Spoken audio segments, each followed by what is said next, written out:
Welcome to the show, Matt Miller with you. Well, it's been a few weeks since Once More with Feeling launched, and I'm joined today by the visual effects artist.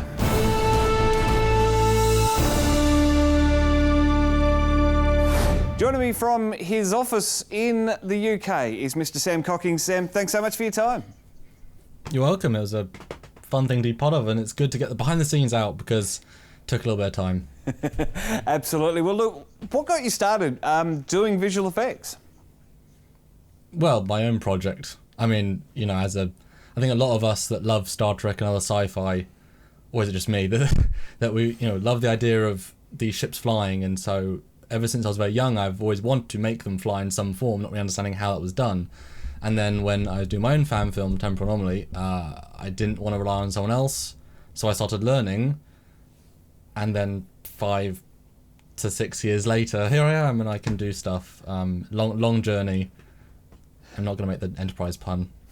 It's been a long road getting from there to here. I was almost going to make that on the 100th episode, make that joke on the 100th episode, but I did avoid it. So look, you have created some visual effects for other fan films as well. Would you be able to give us a little bit of a rundown of your credits? Yeah, I'm kind of the, if you know me, you can get me, I guess, kind of guy. Like, I guess you know, productions could always ask me, but I sort of stick with a few guys because they have interesting projects. But I've done obviously Temporal Anomaly Convergence, which should be coming out at some point. That's my next one. That's really exciting. I've done Republic 1.0, and then you'll see the later versions with even better CGI because I've learned a lot. The Romulan War, that's my biggest project to date for sure, with a lot of shots and a lot of, I've been on that project for over a year and a bit, which says something. Wow. Doing VFX pretty much constantly. I've also done several Glenn Wolfe productions, and I've done one Voyager Continues, and then your one. There might be one other one in between, and some other little things, but nothing as big.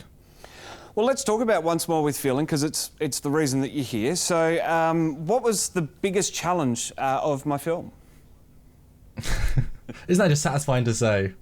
It is. For you? It is a little bit. Yeah. Hardest thing. I don't know. It was very much sort of status quo, but I like working with directors that allow me to express myself within the shots. You know, I've worked with storyboards, and a lot of the time those things are seen in a sort of a 2D way of thinking. Even if they're trying to visualize in 3D, they can't quite. Because there are limitations to how things can move in 3D, or you make the shot 10 seconds longer and you allow the keyframes to make it smooth, but you can't do that most of the time. So this was a nice one of you had your ideas, I was able to present them, and with pretty minimal tweaks, we worked together to create the final shots.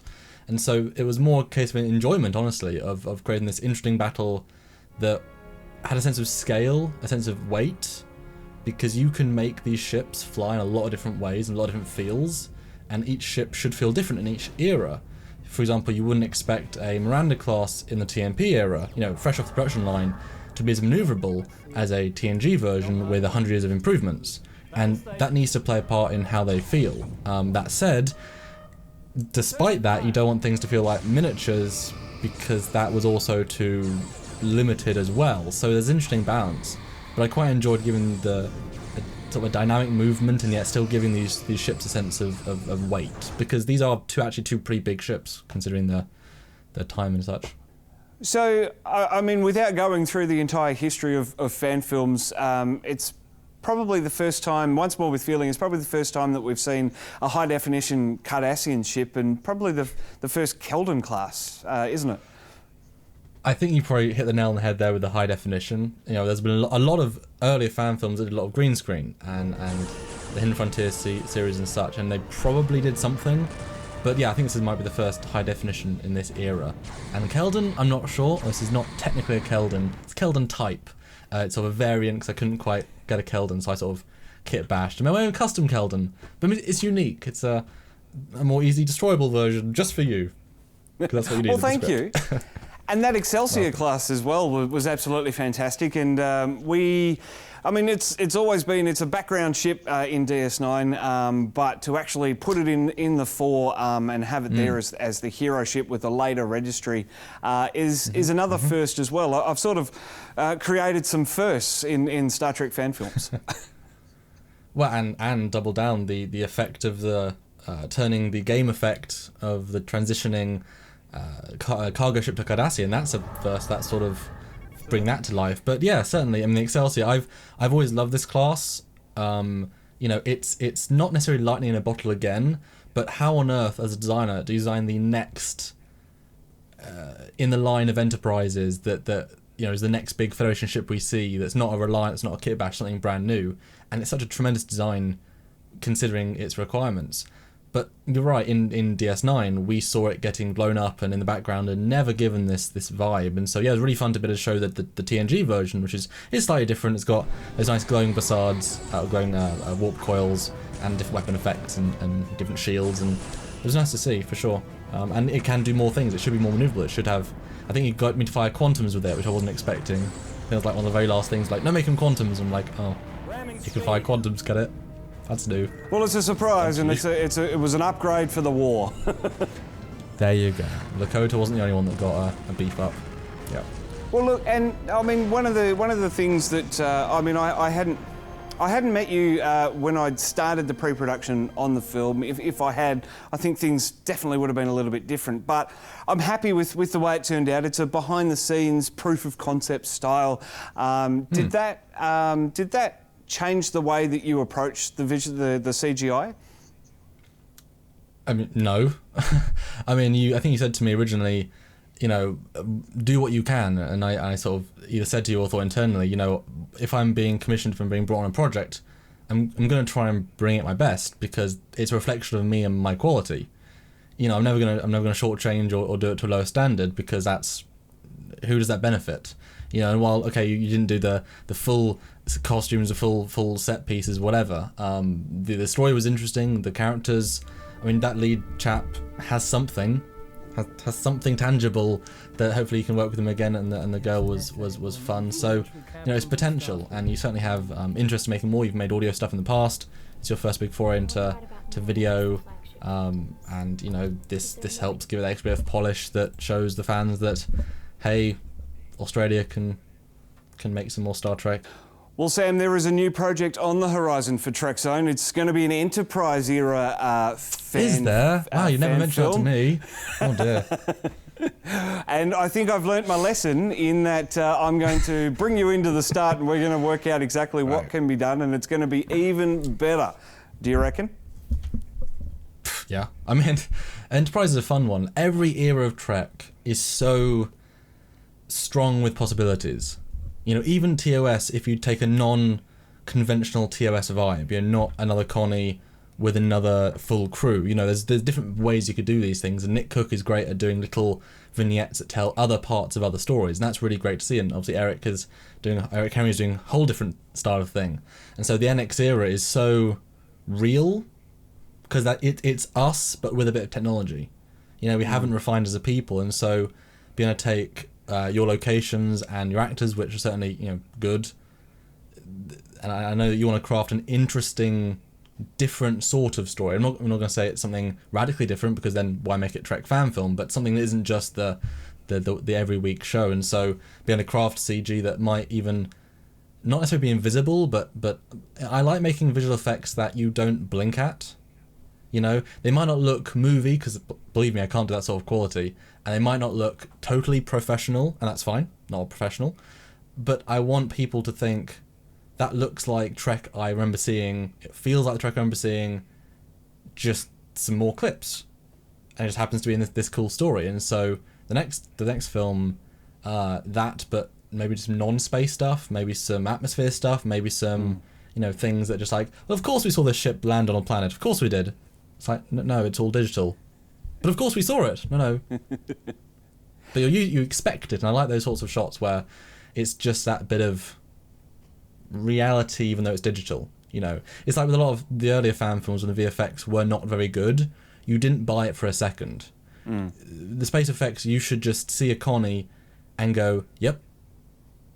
You know, there shouldn't be that gap, and especially with the sets now with Ray Tessie and Stage 9, you know, the fact that you can now go on those sets and make a completely fully setted TOS film. Maybe Aaron Vanderklay and I should get together and create something else of NX era and just have a whole ship of NX era here in Australia for people to film on. Wouldn't that be great? Be expensive. It would certainly be. Well, you could easily streamline it. I know I've talked to someone else, or was it you? I don't remember. Sorry, no, it was Roman in War, about doing a ship internal for the Yorktown. Lots of projects. The Yorktown class may be an internal set design, and what is that between NX and TOS? But Discovery is right next to TOS, and it's a culmination of several decades of different design styles they just threw out, and that's what Johnny said when he was designing them. It's just seeing what sticks, and nothing obviously does because nothing evolves past TOS. But NX era, what would one small jump ahead look like? There's Federation, there's advanced technology of the Andorians and the Vulcans, if they'll give us anything. What might that look like? And so if you're building a physical set, you could still have the silvers, but you don't necessarily need all the buttons. You could have touchscreens. I mean, I think if you take it really seriously here, but if you wanted to build a set that was kind of that one jump ahead, I think fans would still accept that, because Aaron can certainly do that vibe. But you can, every greebly is money, every extra detail is money. So imagine a sort of a simplified version. I think you could probably get away with, to be honest. Well, having said that, the brilliant thing that I've discovered with you, Sam, is that you're pretty crafty when it comes to lightwave and creating 3D environments. So I think green screens like the one behind me are going to be the way to move forward. And we should have a chat off air and get cracking on the next fan film, eh? Yeah, and I will just say, the thing about green screen is that green screen is amazing if you do it right. And one of the best ways of doing it right is just approaching it as if it wasn't even there, in a sense. Once you get a perfect lit background, like you've got a very clean background, well, you don't because you're digitally compositing it. Matt, turn it off for a second. Show them the reality. There we go. And then you slowly fade back up into the digital. So that's a good key. That's a good background. Up. Let me raise it up. Yeah, there we go. Magic. I don't know. My background. Yeah, magic. Yes, well, exactly. I'm using right. practical sets though, so. But if you, and this is how I filmed both Convergence and Temporal Anomaly, you record the actors, the angles that would serve this moment best, and then you build the digital environment, and then you customize the shots for the environment. Well, if you've told the story through the correct medium of the angles, then the fact that it's green screen is not important. You approach the character inside the set, not here's a green screen, here's two people talking like this, or like this. Don't approach like that way, because green screen is so freeing if you just film the scene. And the biggest takeaway that I got from Once More with Feeling, shooting on the green screen there at Cucumber, was the separation. There's a lot of green spill in a lot of our shots, and that very much is because the backlights weren't quite there. But I mean, again, I wasn't too worried about that because of the style that I was going for with the film. But of course, if you're going to actually put characters in costume and you're going to put them in these 3D environments, you got to spend that little bit of extra time and almost do some test renders on set to make sure that you're doing things right, and when you get back to the edit suite, things are good, and they're not wrong, and they're not requiring a reshoot, which is more costly. And another little hint: the less people on the green screen, the easier it is to work with. So don't try and get 5 people in a big room. That will help a lot. So no, three or four. Well, you've got to have that big bridge wide master. So, but I'll talk to you about that afterwards. And you film them all individually. And you composite them in. I like it. Well, Or Samuel, 2 or 3. we could keep talking for hours, and indeed we have in the past. So let's keep this discussion going for the next Trekzone fan film. But for today's episode of the Trekzone Spotlight, thanks so much. Oh yes. No. What was your favourite shot of the film? My favourite shot of the film would have to be. I think it would have to be the decloaking from the transport ship to the Cardassian. That was perfectly executed, and the brief that I gave you was I want it to look like in Star Trek Away Team, to which you replied to me and said, no. But here's something that we can do. It just channeled exactly what that effect of the USS Incursion does in that game. Yeah, that was semi-happy accident. I was very happy how that I had a hunch and tried it and it worked. I think my favourite shot is the destruction of the nacelle. I love the swoopy nature of that and how every shape and I really like how it turned out. Well, awesome job, Sam. Thank you so much, and can't wait to work with you on the next one. Cool. And I hope you guys enjoyed it and tune in for more.